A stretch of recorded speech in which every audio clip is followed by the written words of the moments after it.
5, go. Good morning and welcome to today's ENCA live debate. Earlier this week, we had our regular Tuesday hangouts where we looked at the taxi industry. It was titled #Taxi Economics, What Drives the Violence. And we were essentially trying to get to the bottom of this industry, understanding how it works. How do people enter this industry? How do you compete? What are the constraints to expanding your business? Why do we seem to see so many regulatory problems within the minibus taxi industry? And we had Mr. Philip Tybosh, who is the chairperson of Santaco, the South African National Taxi Council, and Mr. Siyabulela Fobosi, who produced some interesting research on this industry. Now, we had wanted to have Mbali in that discussion, but we couldn't make it happen on Tuesday, and we thought, let's spice this up this week and have a follow-on discussion, because we think it's very important to have her voice, given what she represents in this industry. We tried very hard to press both Philip and Siyabulela on the role of women in this industry and on some of the issues around violence, for instance. And we thought we could use a different perspective, and also a perspective of somebody who operates as an owner in the industry. So I'm pleased this morning that we were able to get Mbali Ntuli to come talk to us about her personal experiences in this industry. She, as most of us would know, is a member of the provincial legislature in KwaZulu-Natal for the Democratic Alliance. But also part of her story is that she inherited some taxis from her father, and operates in this industry in KZN. I'll get more details about this from her in this hangout. But just to start, Mbali, when we were doing this for Tuesday, we had a lot of comment on social media, especially on Twitter. And some of it was quite negative about the taxi industry, as you can imagine. People talking about the violence, the customer service, the way drivers behave on the roads. And I tried to be positive. So I was like, but this is the one industry where you've had, black and small entrepreneurs be able to thrive, to develop, to make money, even back in the day when it was difficult to do so. But people still kept coming back to me with, kind of their gripes. And so I wanted you to maybe let's start by putting all of this into context. What is the contribution of this industry to the South African economy? Thanks, Trudi, and thank you very much for having me. I think that this is a fascinating topic and one that should actually be talked about a lot more in South Africa. I think, I haven't got the exact numbers, but the taxi industry is basically the backbone of our economy, because so many people just cannot afford to have their own motor vehicles, and so a lot of people rely on taxis to be able to get to work and obviously to contribute to the fiscal of the country. So it's very important in terms of that in the economy. But also, I think you're absolutely right by talking about the fact that the taxi industry was one of the first ways that black people were able to actually create their own wealth, and then start to really contribute to their own communities and really rise above just being sort of unskilled labor or people that couldn't actually accumulate wealth. And so it's still very important in that respect, and that it probably was one of the only vehicles in our history that allowed black people to have those opportunities. And as a result, obviously, it's still a very big part of our society, and especially for people who just simply can't afford to get to work in any other way. Absolutely. And I mean, there was also a staggering stats that was shared with us that about the taxi industry spends about 15 billion on fuel every year. So, this is an industry that's very significant. It employs over 180,000 people, just from the perspective of job creation. So certainly quite important, but we'll delve into some of the issues that people still have with this very important industry. You grew up around the taxi industry, as you've said, your father owned some taxis. How was that like as a child? Did you learn about it then, or were you quite separate from it and only got into it when you inherited, or did your father involve you and teach you about it as you went along? My father wasn't only a taxi owner. My father founded the KZN Long Distance Taxi Association.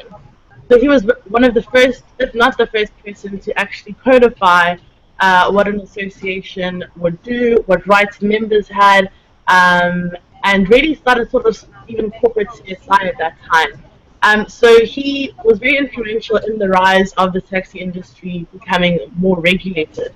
And I mean, I remember that I've spoken to a lot of people who knew him very well, and a lot of people who are in government who knew him very well. That spoke about the fact that that was the first sort of step into getting some form of real stability in the taxi industry, as it was at the time. And I grew up in the taxi industry. It's very hard not to. I think one of the best examples of trying to make people understand is that it is sort of like a local mafia. So you grow up in the family and you know what's happening, you witness it a lot. And because at the time it was also very a cash-based system, I'd often go with my dad to the taxi ranks to get the money, or the drivers would come down. So you really interacted with a lot of people from a lot of different backgrounds who were part of this big system. And, it was also very closely aligned at the time also to a lot of the politics that were happening in the country. So I was very much aware of what was happening and understood the importance of the industry. But obviously it was only once he passed away, when my mom took over, that I really started to interrogate how everything worked, because I realized that it would be up to me at some stage to continue that familial legacy, the industry going. Okay, very interesting. So you were quite involved. I suppose, as you say, it's a bit like a family. It is a family business. As a child, you kind of tag along as the business proceeds. Your father, just to say his name, Mr. Ben Ntuli, passed away from as a result of taxi violence. Can you maybe talk a bit about that and how? I suppose that impacted your life, but also maybe also reflect on why this seems to be such an endemic issue in the taxi industry. So he passed away when I was 8, as a result of a series of events that were relating to taxi violence. And it was just at the time in '96 when there was a huge amount of taxi violence in KZN. And, there are differing versions as to why he was in the crossfire, but I think certainly he himself was a very strong enforcer of certain rules in the taxi industry, and you're bound to make enemies with that kind of stuff. And as I said, he was also bringing in a lot of regulation, which a lot of people were unhappy about, because then they wouldn't be able to siphon a lot of money. But at the same time, rise to the top does create a lot of enemies, because you probably have had to interact and be a part of violence towards other people, especially in those times. So I'm not romanticizing whatever his role might have been to bring on his own death, but the reality of the taxi industry then especially was one of great violence, and one of having your own sort of hitmen that you would employ, who would be able to take care of people. As well as, even things like robbing other taxi owners, hijacking their cars. So it was a very violent system. There was a ceasefire after his death, because it really was a big thing in the industry at the time. And steadily over the years, people have tried to not be as violent as they were then. But it really is a part of the taxi industry, because even as taxi operators or owners, it's very difficult to always make sure that people are being honest in their dealing. And if this is perhaps your bread and butter, some people feel that they like to resort to violence to intimidate people into not trusting them. And then obviously there's a battle for roots and a battle for being able to have the biggest share of the pie, because you have many different places that you can go and get proper customers. So there's definitely a lot of violence associated with that. And in the past, it was slightly more honorable in that they would be passed on and they would remain in the family in order to make sure that that family was always able to eat from the taxi industry or live from the taxi industry. I think that it is starting to become more violent again, because that honor-bound system is being eroded. And I wouldn't be surprised if there would be more violence. But I mean, for myself specifically, I've grown up surrounded by it. I mean, I've seen many members of my family shot. There's been attempts on my life when I was younger, and obviously my father. So the violence is definitely a big part of the taxi industry, and it really is an individual's choice how they choose to counter it or how they choose to keep themselves safe. And so you'll also find that many people have their own bodyguards. Bodyguards. I mean, you talk also about it being, I mean, you described it almost as a mafia, right? And I suppose in many instances, or in a mafia economy, it often arises because there isn't a legal way or a government sanctioned way to resolve conflict, perhaps in the taxi industry to allocate routes. And so this gap emerges when people start resorting to extra legal ways of resolving their conflict. But then do we not see it as a regulatory gap that still needs to be filled, especially as you're saying it's going to flare up again. It looks like it's flaring up again. Why is it that this industry is almost seen as outside the formal economy and it's not treated in the way other industries resolve their conflicts? If it's labor conflicts like the CCMA, there's just there are systems and institutions, and here is this industry that's kind of left to its own devices. Why do you think drives this neglect, and how do we get past it? So in the same way that a lot of big formal business in any country might be able to control certain strings, if you look at the fact that the taxi industry was the first industry to create real millionaires and real big businessmen in South Africa, and they then bankrolled many people who are now in positions of power in the country, but who know exactly where that has come from. It's going to be very difficult for them to turn around and try and bite the hand that essentially got them to those positions. And I speak again about the fact that it is very intertwined with the politics of our country, both historically and even now. I mean, a lot of politicians, whether they formally say it or not, are actually somehow involved in the taxi industry. So that's the first sort of part of it. And then the second part is that there is actually a lot of regulation in the taxi industry, from licenses to the tax that you have to pay to the regulatory frameworks around how you have to treat your drivers if certain things happen. There is regulation in that sense, but I guess also say there's a big element of fear about crossing people who would not be afraid to take you out if you frankly are going to be stepping on their turf. And as I said before, and you're right, when there wasn't any sort of regulatory bodies or frameworks, there was no way of doing it. And people wanted people to go to work, so we would let people do it as they wanted to do. But now, within the various associations, definitely are ways of trying to amicably resolve those issues. However, again, it's just going to be about who are the big players in that particular association and whether or not you really want to be trying to cross them about routes or anything, because you do know that it's likely for most of them to end in tragedy for you and your family.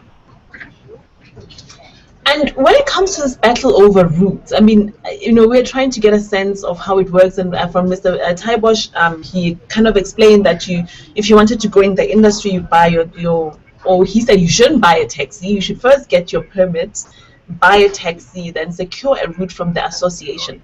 So the association seems to control a lot and to determine whether anyone can be a player or not. It wields a lot of power, which in a way seems possibly inappropriate for a private body to be holding that much power. I agree. I mean, the association is obviously also made up of taxi owners and operators, so they're all essentially shareholders of it. And if you have 15 taxis and you have, maybe 20 routes or whatever, if you're allowing a huge influx of people to just be able to buy a permit willy-nilly, then you start losing the ability for your taxis to go various routes and for you to make any sort of sustainable income. And as I said, when it was originally set up, it was set up that routes were allocated in a certain way. I mean, in KZN, as I said, my father was the founder. A lot of the routes that he had were very high in terms of the way he was placed in various places. And so you would get first preference of those particular routes. As the industry flourished and people started killing each other and all this kind of stuff happened, what you'd eventually have was a whole bunch of widows who would have no way of supporting themselves or their families. And so decisions were taken that any route that was given to a family would have to stay in that family, unless, of course, the family wanted to get themselves out of it and then would be able to sell it. So there was definitely a time where there was almost an end to just giving out routes, and they would have to stay and be able to create money, especially for women who might have lost their husbands in the taxi industry, so that their families would never ever go hungry. And that's sort of a pact, I think, amongst taxi owners that everyone really respects, because nobody wants to feel that if they are no longer there, that their family would be under any kind of duress. And so, then it's carried on in the different family generations. And so it's incredibly difficult to get into the taxi industry unless you are able to secure a permit from somebody who's willing to give it to you, or unless you are obviously part of a family, or are very well connected that you could get a lot of the associations that you need to give you a route. But just to have one route would actually not be profitable, so it wouldn't really be worth it. So, I'm getting this picture of an industry where there are very deep understandings almost between families, between associations, kind of a power system that really has evolved. It's almost like a dynasty in some ways, in certain ways that you kind of go into this business with assurances, people having known the previous generation, and you're kind of the next generation. But I do wonder, stepping in as a woman in this kind of macho industry. I mean, you've just talked about widows coming in and possibly, having more women present, or certainly making a livelihood out of it. But in terms of women being active and as owners, that's really something that we don't necessarily see as commuters, for instance. And I'm just wondering, how were you received when you started playing a more active role, when you started being the boss, I suppose, or perhaps even when your mother started being the boss? What is the dynamic around that? So my mom definitely, I think, is probably one of the few trailblazers in terms of women in the taxi industry. She took over after my father passed away, obviously, and because of the nature of violence that there was at that time, a lot of his assets and a lot of his taxis were taken away from her, and she really was left with just two to really start from. And so she built back, I guess, his legacy by really stepping in and by being as, I guess, ruthless in some of her tactics in terms of negotiations for routes, trying to hold on to routes, but at the same time becoming very well known for not indulging in any form of violence. And I think possibly just because she had a lot of allies at the time who were also people that had been close to my father, there was a level of protection around her for some time. Although, I mean, as I said before, she definitely did have threats on her life. But yeah, I mean, that's how I got in. I watched her, and I watched how she conducted herself, and she was very overprotective about really letting either myself or my brother enter it, and still is, I mean, to this day a lot, just because she was very involved when it was a really bad situation. But it was really probably more through her than obviously my dad, who died when I was 8, that I was able to start accessing the industry and being able to go in with some also protection for myself, just because of the family name that I was coming from, and because of people not being willing to really challenge her. But it's a very macho industry, it's very male dominated. You need to be very aware of what you're getting yourself into. There's a lot of violence. And so a lot of women actually don't take part in it. Even the widows that have been left to it, they often, sort of get somebody else to run it for them, and then just get money. There's very few women actually that I'm aware of, maybe 5 in KZN that I'm aware of that try to operate as taxi owners. So, and I mean that's after so many years. So it is very male dominated. And also just the nature of the industry doesn't allow for women, because of this role society has placed on women. So if you have children, if you have a family, you really want to be putting yourself in a situation where you might die. You have to travel a lot in the taxi industry. You have to go to a lot of meetings. You have to bail drivers out. You have to discipline drivers if they're messing around with you. And you're not likely to get a lot of women who are willing to really get into that situation. And the reactions to me, just to answer the last part of your question, initially I think were mixed. I think that people thought that I would come with a streak of violence. Just I don't They know, I thought think you would come with a streak of violence. Oh my to goodness. avenge, Okay. to avenge I see. Okay. Yeah, I see. anything. Okay. Because a lot of children, I think, when they do come into the industry, have tried to avenge their parents or have that dynamic. But I think that and my being in politics has actually made the reactions to me very, very positive. And so I'm now seeing a lot of people, I think, specifically in KZN, as um, a great product of the taxi industry, that somebody was able to make it out of just being in the taxi industry and really do something. And they always say to me that they're happy that people know that taxi industry people aren't stupid or just like randomized. So I Yeah, guess no, they're you. very I mean, if we that. think of the stereotypes, you definitely don't fit those, or you challenge the stereotypes that people often have about that industry. So, yeah, I can see how that is a positive outcome. Yeah. So yeah, I guess they're very proud of me in that sense. But as you said, this is an industry that also, I suppose, fund enabled your father to build his assets to educate you. And obviously, you would have had many other options, some of which you are exercising in terms of going into politics. But you also had the option to walk away from the industry. What Mm. compels you to stay, given all the challenges that it still has, and I suppose even the legacy, which might perhaps bring negative memories, and but you choose to carry on the legacy. Why? What compels you to do that? Again, I think it's the upbringing that you have in um, are instinctually, I guess, groomed to be fighting, and want to fight and protect your family legacy. Um, Very few people walk away from it just because you understand what has gone into building it, and you feel very proud about what the industry has been able to do.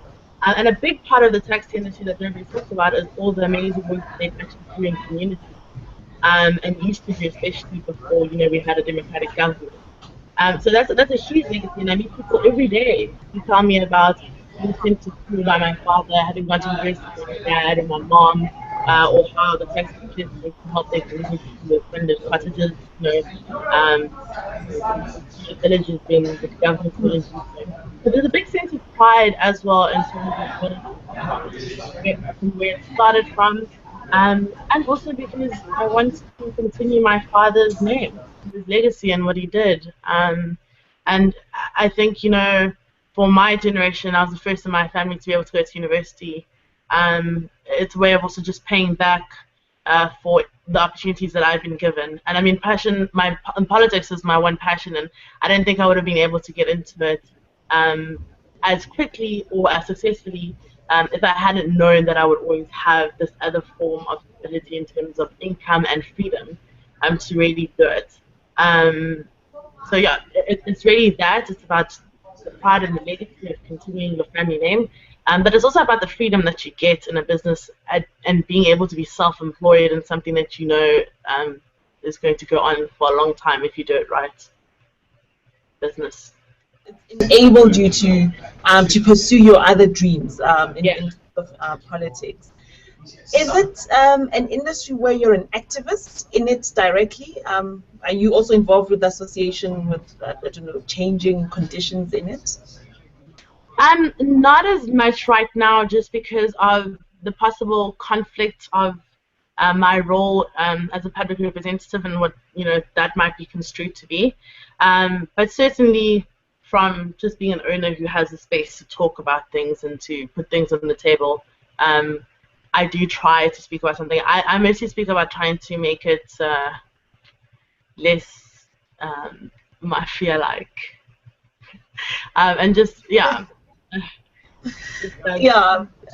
I try to speak a lot to them about brand management of what we are doing and what we do, and customer service, as you said in the beginning.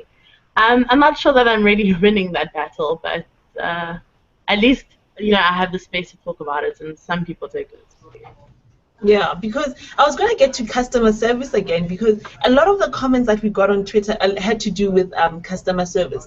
Starting with, for instance, customers being in the crossfire of any violent actions which might be happening, to people talking about their experiences with drivers being rude towards them, being aggressive, or being difficult.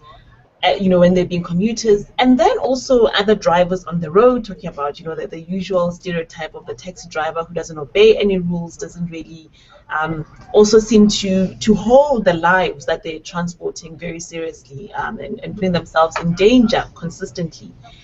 And, some of the explanations that came out on Tuesday had to do with the pressure of wanting to meet targets, given the way some of the drivers are remunerated in terms of commission. And I wanted maybe to get your sense on that. Why is there this battle with taxi drivers and their behavior being almost, in some cases, antisocial? And can you link it to the commission system? So I think the first thing is there's definitely there's something to say about the training that you do. Like in any business, you actually have to teach people how to treat customers. And that's been something that's been very lax in the taxi industry, primarily, again, because they didn't have to really care, because they knew that people would use the service anyway. So I guess for a long time it was just you'd have to accept however your taxi driver treated you as a customer because you needed to use the taxi to get somewhere. Now with slightly more options, you would think that we would be training our drivers better. It's definitely a prevalent thing, read taxi drivers. I myself was once in a taxi because my mom made me take taxis for 2 years before she would help me buy a car so that I would understand the system while I was going to work. And I was once in a taxi and it was so loud in the back that the speaker was making my throat vibrate. And I asked the guy to please turn it down, and he turned around with the guy and was like, "You can jump out if you don't like." Oh my God! Yeah. So, I mean, I definitely am aware of how drivers teach their customers. Yes, there are some people who try to really stretch targets and overexert their drivers, and make them have to, I guess, be pressured into driving incredibly fast, driving incredibly dangerously. But again, it's something that's very difficult to do anything about, because at the end of the day, you have to think about, as a taxi operator, do you want this guy to fall asleep at the wheel? Do you want him to crash your car? Or do you want him to be able to just work like a normal person and treat people right? And you can only do that in training. It's not something that I think you can try and regulate throughout the whole industry, because there's just far too many people and far too many drivers, and it's not like we have, seminars, manners, or anything like that. You see, this is my fear, though, that it's become too big, too unwieldy, that it's almost become the accepted culture to behave a particular way. Like even this macho posture is almost like this is what you have to be seen as a good taxi driver. And I worry that that becomes entrenched. I see we have someone who's joined Hangout, Gareth. Gareth, can you hear me? I can. Wonderful. Thanks for joining us, Gareth. I'd love to hear your perspective of this industry, particularly because when we were having our initial discussions with people on Twitter, there was also this dynamic around it being seen as very much something that is an industry that is in the Black community. I had just a tongue-in-cheek tweet that said, where are the white people in this industry? What would happen if a white operator tried to go to the taxi rank and start establishing himself? And people had these crazy reactions to that. They're like, only if they have a death wish, was one user set. So I'm curious as to just your experience watching this industry from that perspective, but also any other experiences you've had, if you've taken taxis, what's that been like? Hi there, Trudi and Mbali. Well, I've used taxis in Cape Town. I'm originally from Durban, so have probably seen Mbali's taxis whizzing around there and thereabouts. I've used taxis, as I said, in Cape Town on the odd occasion. I suspect, I mean, my approach to taxis is I haven't generally considered using them. I suspect, having grown up in a family which was privileged and had cars available to it, making my own way or my family's way around the town, whether seeking out work opportunities or attending school and so on, taxis were never even considered. And it's an interesting thing to consider because it is certainly in the middle class in South Africa, the country has such a high number of cars and is so reliant on cars in that particular sector that we do a great disservice to public transport anyway. And it's one of the reasons I suspect it's going to be very difficult to move a greater number of people onto public transport because of the unfamiliarity with, for example, using taxis, which I would imagine is also how would I put it, a gateway transport mechanisms to several other forms of integrated public transport, which cities like Johannesburg, Cape Town, and to a lesser extent Durban are using. So I'm a keen user of integrated public transport now in Cape Town, so my city bus. But that has taken over routes from taxis, which is an interesting topic in itself because the taxi industry in many places, and most recently in George in the Southern Cape, is actually getting bought out by integrated public transport. There are various options, buy in or buy out. So that's an interesting dynamic which I suspect Mbali is dealing with or might have to deal with in the future, is whether the formalized integrated public transport systems are going to affect those routes. And I think, I suspect, the best way to go ahead with these things is for all of these forms of public transport to in fact complement each other, because there are always routes which will be better serviced by the taxi industry.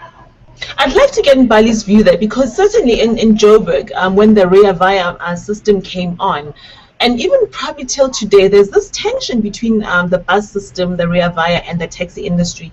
And there were many attempts to try to get the taxi industry almost invested in Rea Vaya, to get some of their drivers re-employed in Rea Vaya. And I think those were, in a way, methods to try to mitigate potential negative fallout that might come from trying to up public transport, but not at the expense of taxis. Mbali, what are your thoughts on that? I mean, do you think the taxi industry is well positioned to become part of an integrated system, or is it always that when these systems come, they get pushed aside and they get displaced? So, two things. The first is that they definitely have been talks to try and integrate the taxi industry into an integrated transport system. The pushback, I think, from a lot of the taxi industry was that initially what was being put on the table was nowhere near what they were normally making, and so they would have had to take substantial cuts, and it didn't seem like a fair deal, which is why there was such a pushback from various taxi associations and various taxi people. I'm not that familiar with the Western Cape model, what's happened there, but I can definitely tell you that KZN will be the toughest nut to crack in that regard, mostly because KZN is very strong in their long distance association. So you get the local routes and then you get long distance. And local routes, you can have the buses from the municipality going around, but you're going to really struggle in a province like KZN to try and get buses to go to places like Granby or Newcastle that are going to be part of the transport system by the government. And I think that the government actually realizes that, and unless they're willing to do it at a loss, it actually makes more financial sense to keep the taxi industry intact in some way. But certainly, I think for the local taxi associations, there's going to be a long period of negotiation that needs to happen there because, like Gareth says again, the unfamiliarity of certain parts or certain people accessing different parts is going to be hard. So if you had to go to Durban North in Durban, for example, if you're going to integrate, you must know that you're going to go through maybe Buzuma and Guamashu. And I mean, I'm not, trying to say anything about people who might be white or other races that haven't been in those areas, but that might not be something they want to do.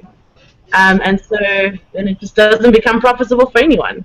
Whereas Cape Town is, I think, slightly different in that just the geographics allow maybe for a bit more wiggle room in that sense. But it's going to be difficult in KZN to have that. And so, the conversation is going to continue.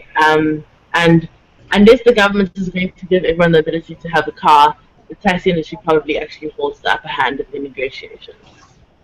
Yeah. Can I come in? Gareth, yes, you can come in.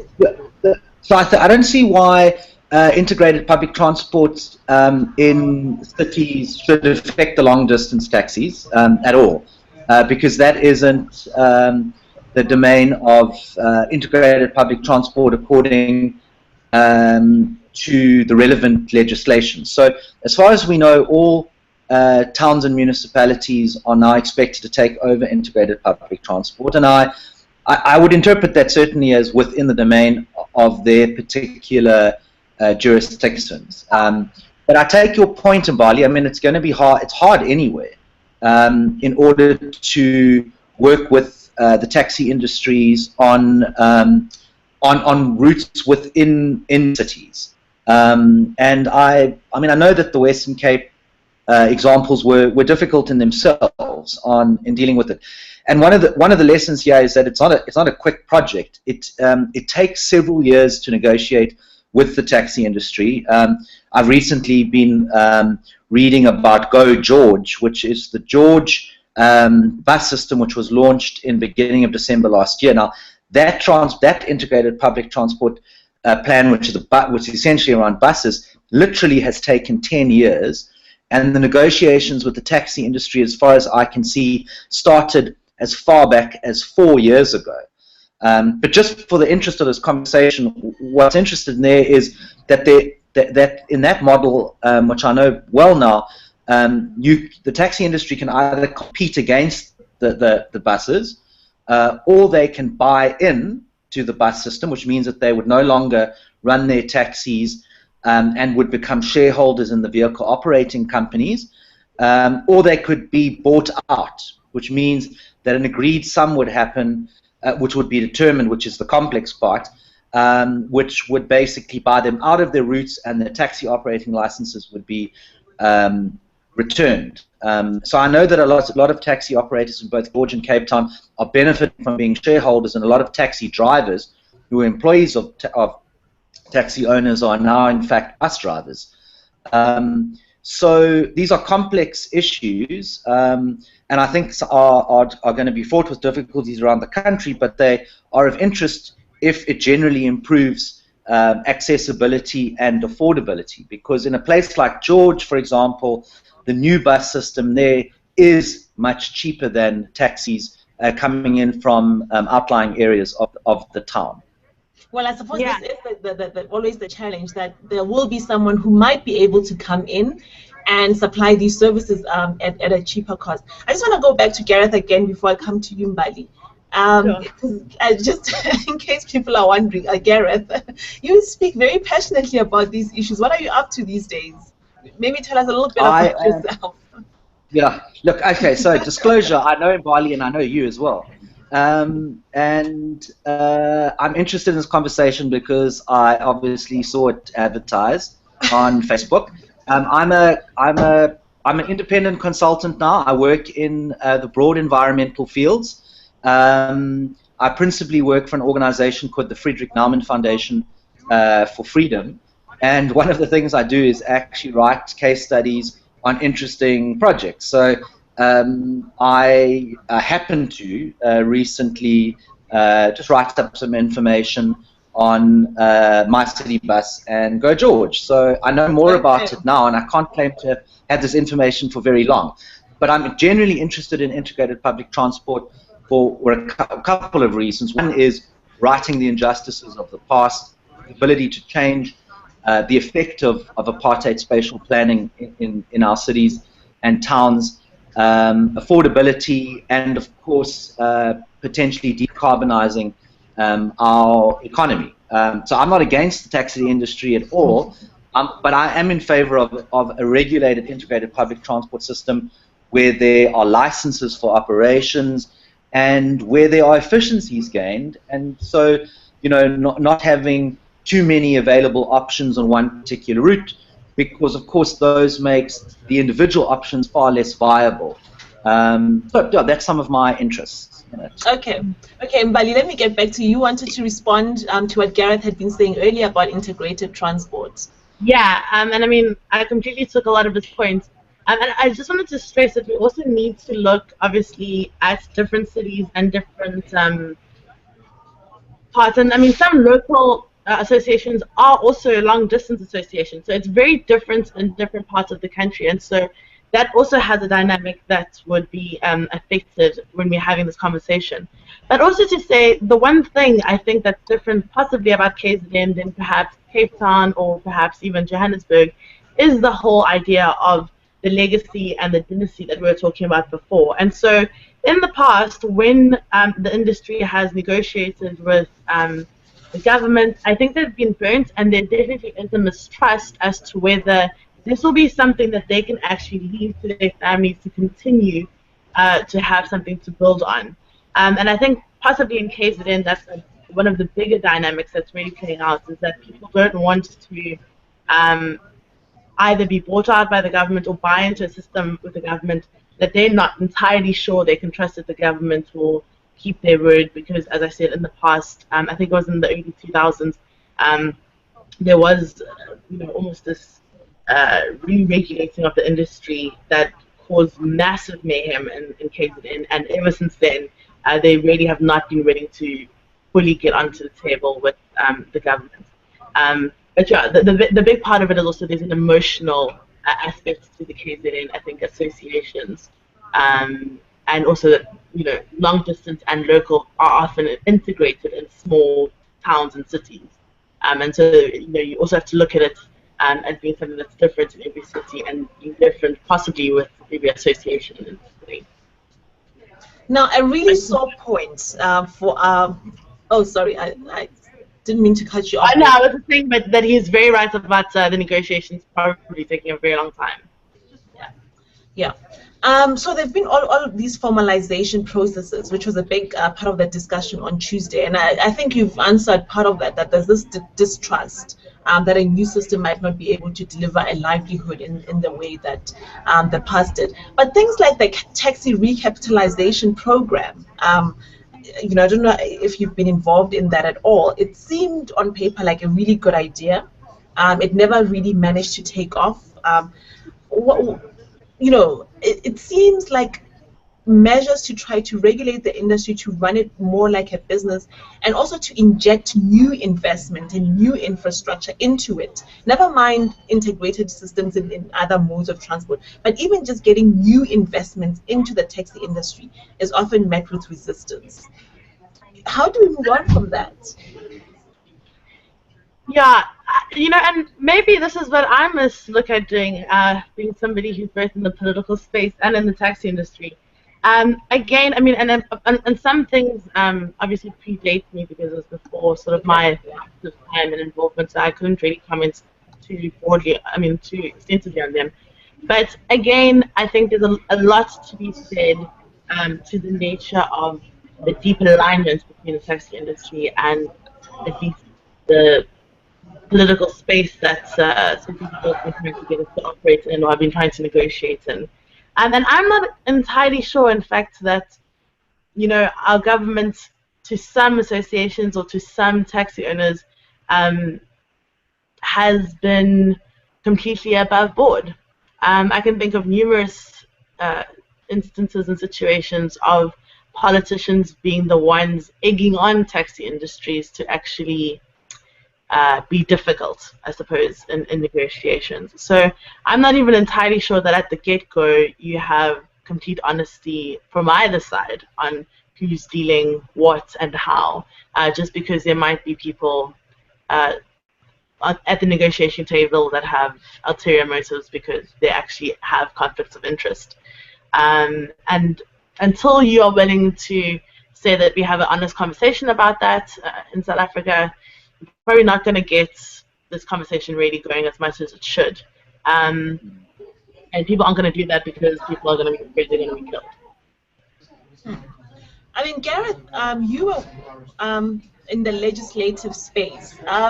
Is it easy to get through change in transport in general?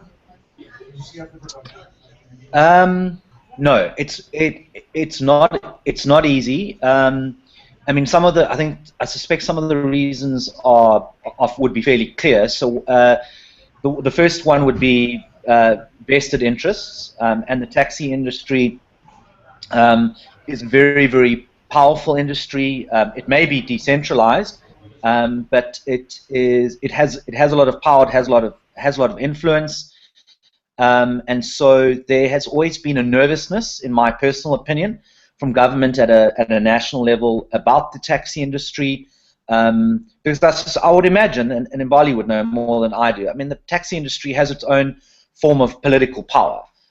It may be to different degrees in different provinces, but I would imagine in KZN it does have considerable political power. So that would be the one thing. The other thing, of course, and this is a really bigger issue, is transport in general requires massive amounts of investment.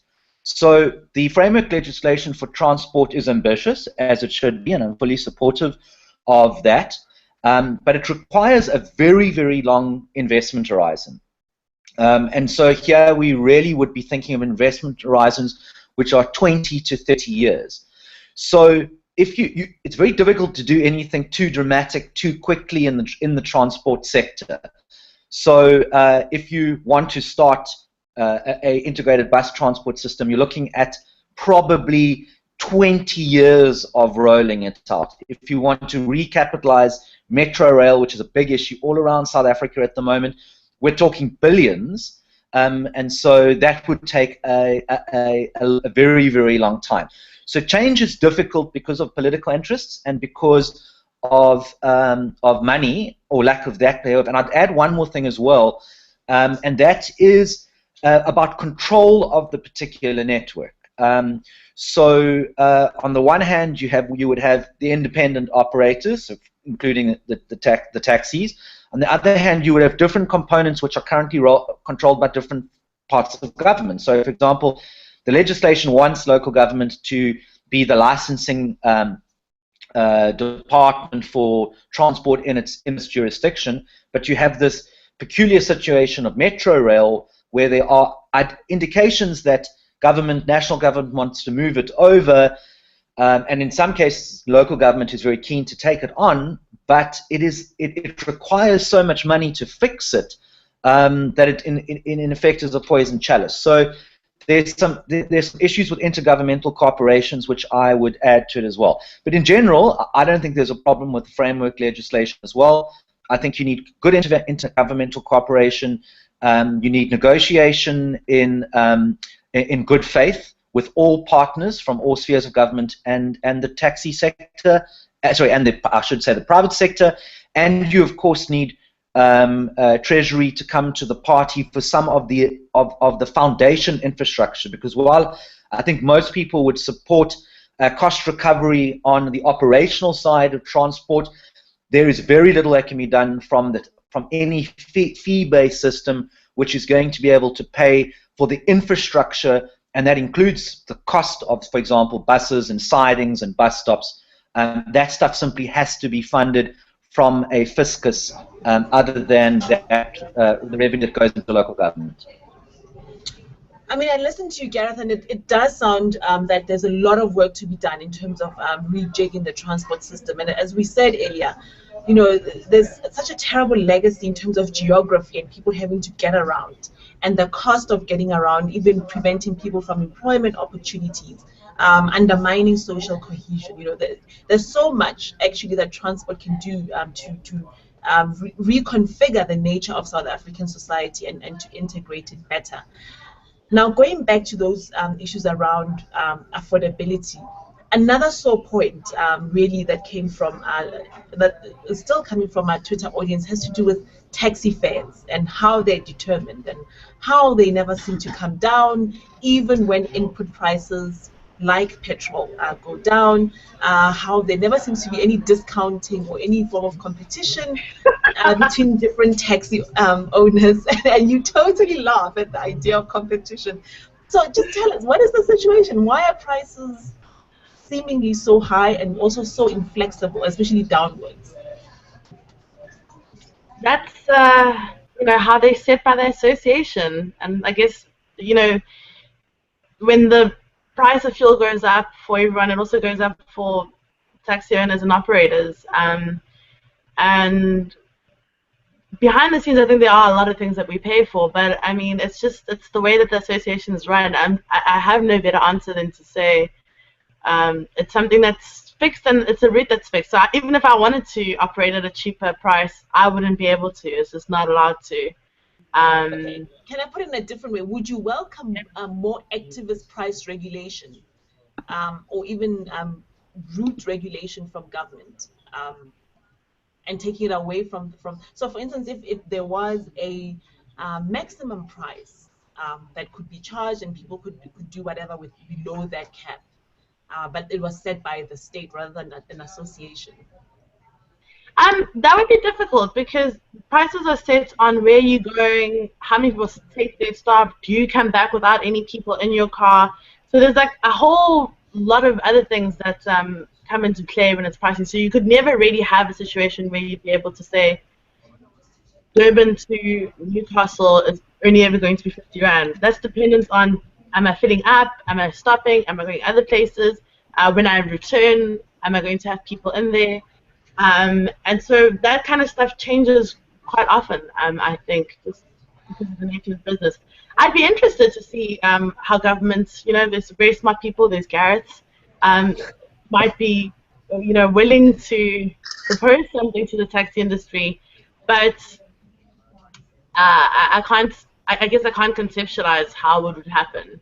I'd have to see something or, have some people give some ideas of how that would work, because as I say, there's so many other things that come into play with how the prices are determined and how much you have to actually have in your pocket at the end of the day, including the fees that you pay at the ranks and all those kind of things. So, there's a lot of little money that you have to be paying all around, and a lot of it is taken from those specific fares.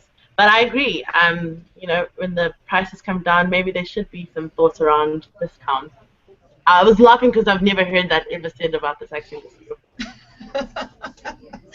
Mbali, I might have missed something. Thank you for 50 cents. 50 cents. I was also once in a taxi. 50 cents was missing, and the taxi driver was like, well, somebody got to pop it up. Yeah. No, it is. The enforcement of pricing is almost perfect in that industry. I don't see the difference. Mbali, I might have missed something at the start of the conversation, but why can't you just charge lower prices? Now, I accept you've got your costs. Why can't you just go against an industry pricing system? What are the consequences? Well, one, there are standard prices that everyone has to pay across the board at different ranks and stuff. So you'd also be pricing yourself. You'd have. But that's a cost. That's a cost to you. Why can't you drop the cost to your users? So I charge 12 Rand, you charge 13 Rand, but I have to still pay the same amount of money that you would have to pay at the different stops to my drivers. That's one thing that I don't think people just would be willing to do. The second is, in all honesty, people will probably kill you. Okay. Well, also, but I mean, the other thing is, you don't. Are you branded? I mean, is the taxi branded? Like, does someone know that it is a taxi owned by you, or is it?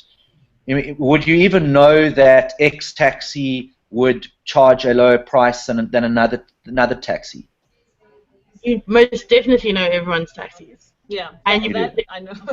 You know everyone's taxis. You know the lines, the numbers they're in, where they are on the route, when they're going to arrive at the next place. It's how we are able to keep track of where your car has been. You know, before Tracker and Netstar, where was your car? Was it written at the rank? Did the rank manager do a catch-up at the end? So you definitely know who's who. And of course, the customers would sell you out. They'd be like, "Oh no, I'm waiting for so and so's car only." Yeah. They'd be like, "What?" So, Look, I mean, I think just to come in here and not to put Mbali too much on the spot on this. I mean, I think I hear what you're saying, that there is a culture that's entrenched where the price is set, the route is set. There are some hectic enforcement mechanisms if you try to deviate from that price. Either, you know, they would track your car and know, or customers would say. So you almost need a whole system-wide shift, I think. If you're ever going to have to change where there's more flexible pricing, everyone would have to give up the system at once. It seems to be the case that it's almost too risky, given also the enforcement mechanisms such as violence that have come in the industry. So I think the situation is not ideal, but how you get from point A to a more competitive system, I think would require a lot of finesse. I think this is what I'm getting from this conversation.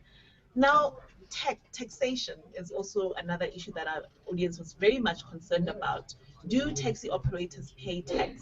There's this perspective that it's a cash business, and therefore, you know, how would the taxman ever know what's going on? And therefore, there's a lot of tax evasion. How do you respond to that? it is a tax business, but you have to pay tax. How would you be able to operate?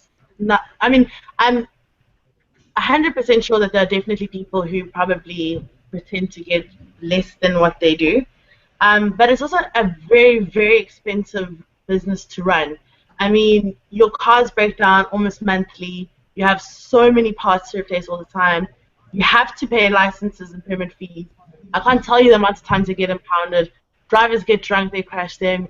So there's a lot of ways to track the fact that you actually have cars, permits, how much you'd roughly be able to earn. And the associations work with the government and with SARS around that. So you definitely are going to have to pay some form of tax. Whether or not you're honest about how much you do is an entirely different thing. But I think it's very difficult to try and get around explaining how you would have assets and be able to pay for permits and a whole bunch of other things. And also be registered as a person in the taxi association, which allows you to have certificates that you can prove to the taxman that you actually are operating a business.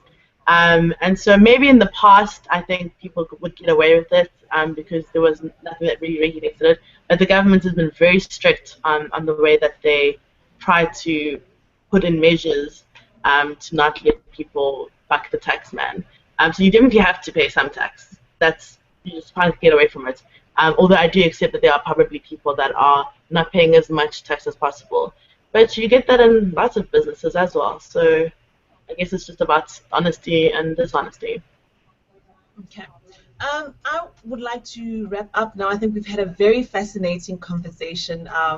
I think it's revealed a lot. Also hearing from someone who is actually on the ground and can take us through all the issues around taxes impounded, all the pressures and all the deals in that industry. So I'm going to ask you for your closing comments. I think, Gareth, you had a comment, but also some closing comments. And Mbali, also just going back to the whole idea where we started about thriving in this very difficult industry, and what you see your future in it, and also the future of the industry as a whole. So Gareth, I'll come to you first. I think I would close by saying that South Africans we as South Africans need to build a integrated transport system which is inclusive of various modes of transport, and that includes taxis. We need to honor the role that taxis have played in South Africa, particularly during the time that previous governments didn't extend public transport systems. And so we need to build an efficient, reliable, and cost-effective system. But that would require as well the taxi industry coming to the party and contributing as well to negotiations and seeing that there are systems which can both benefit it and have a much greater benefit to all users in a particular jurisdiction. Thanks, Gareth. Mbali? I think this conversation has been really fascinating. I get a lot of people asking me sporadically about taxi industry, so it's been great to just thrash out a lot of the things that affected. I mean, I echo what Gareth has said, especially around the part of just paying, respect to what the industry has been able to do for a lot of people, and various communities, which again I said is something that people don't often speak about. As for me, I mean, I've got my career really full of politics at the moment. I plan on still being in the taxi industry for a long time. My mom's probably going to retire in about 5 years, and then I'll be able to reassess exactly what I want to forge as a future career plan in the taxi industry. But certainly it's something that I'm going to keep alive for my family. Well, thank you so much for that. Thank you, Gareth, also for your insights. That's all we have for today, and it was very great to hear from you, Mbali. I think your openness about your involvement in the industry and some of the tragedies, but also the triumphs that you've experienced, and being a very good advocate and a participant in this very difficult industry. Someone who obviously doesn't fit the stereotypes, but who has been able to carve a niche for herself in this very difficult taxi industry. I think we've learned a lot from you in terms of the daily dealings of taxi operation in this country. We're still seeing some comments that still show a sense of I suppose dissatisfaction that things could be better with the taxi industry. We could have a much more vibrant and better regulated industry. But yet, I think we've learned a lot from you, and we thank you so much for your time this morning. And hopefully, we'll catch you again sometime soon. And to viewers and online on Twitter, on Facebook, you know where to find us.